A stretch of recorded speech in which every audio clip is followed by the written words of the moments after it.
over to Rob, who's going to share with us some behind-the-wall garden data that he and his company have access to. Yes, thank you. Good morning.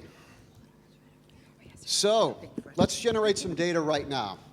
How many of you were out last night late? Oh, the rest of you behaved. All right.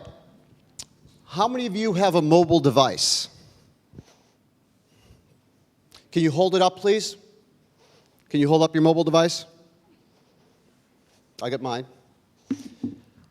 How many of you have a television? Can you hold it up, please? There's always a smart aleck in the audience. So what's the point? The point's very simple.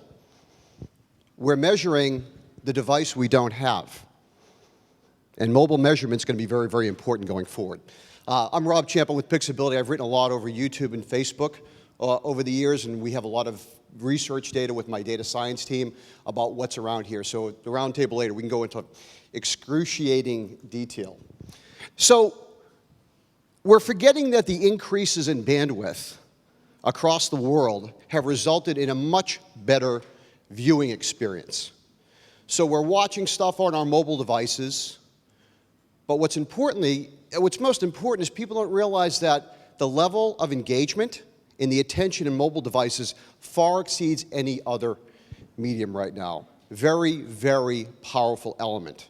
And who's dominating? We're talking about the walled gardens. I thought the last panel, with due respect to the last panel, well, you know, Facebook has this data and everything else.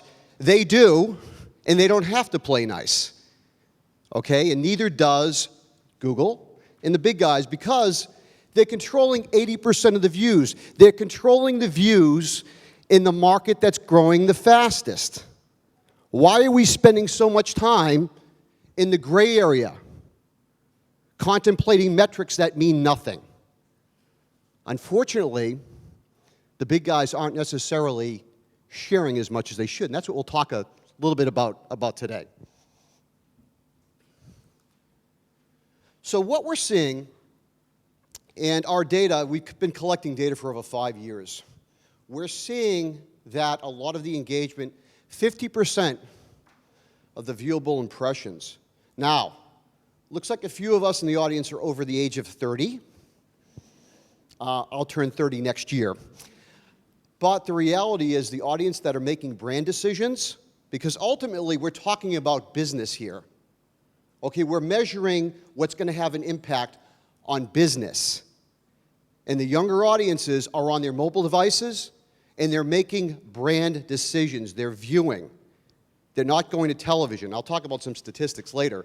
But this is critically important. This new medium is powerful. And what we see most frequently, and we're starting to quantify this, is walking into the walled gardens with the television mentality is a recipe for failure. Too bad that most organizations are doing that. It doesn't work. So here's where the viewing is, and if you produce the right content, and we'll talk about how we measure that in a moment, it's very, very powerful. You can't treat the walled gardens. You can't measure holistically. You can't say, well, I'm going to put this all together. It's mobile. There's no such thing as mobile measurement. It's what they're doing within the apps on mobile, which becomes critically important. And we're seeing distinct viewing behaviors throughout the day. Now, it's important. Lots of us like data, lots of us like measurement, but it's what it actually means. During the breakout, I've got a different slide that shows, and what we found, on YouTube in particular, we see spikes in the US, and we look at the worldwide market for YouTube and Facebook, but we saw spikes at 8 a.m. and 11 a.m. in beauty-oriented videos. People were taking their mobile devices into their bathrooms, into their bedrooms, to apply makeup. So we had data that showed search spiking, but it's the meaning of the data that was so striking. And what we see is you have to go deep in all these platforms, and you can get this. You can aggregate information, except the platform players don't necessarily make it easy, and we can talk about that at the roundtable. This is the money slide. I'm going to be bold and say this is the most important slide of ICOM, not because it's mine, but because what it's saying here is profound. So for the past 2 years, we've been hearing, well, It's YouTube or Facebook.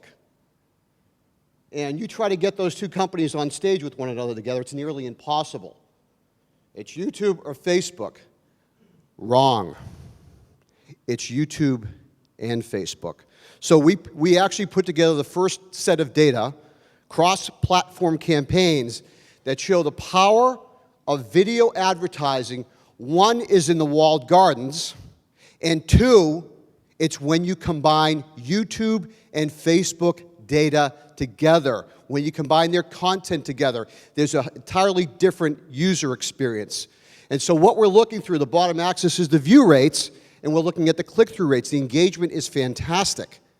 You may get your reach that you like from television on Facebook, but once you engage that audience, they're moving to YouTube with intent-driven viewing. One of the things that we found is if advertising is targeted right, that the follow-on view rate after an ad, we've seen it as high as 50%. That is a marketer's dream. That's an advertiser's dream. So again, we're presenting this. This is big. This is huge, but neither player will tell you that. That's why the third-party measurement systems and everything that's going on is going to be so critically important.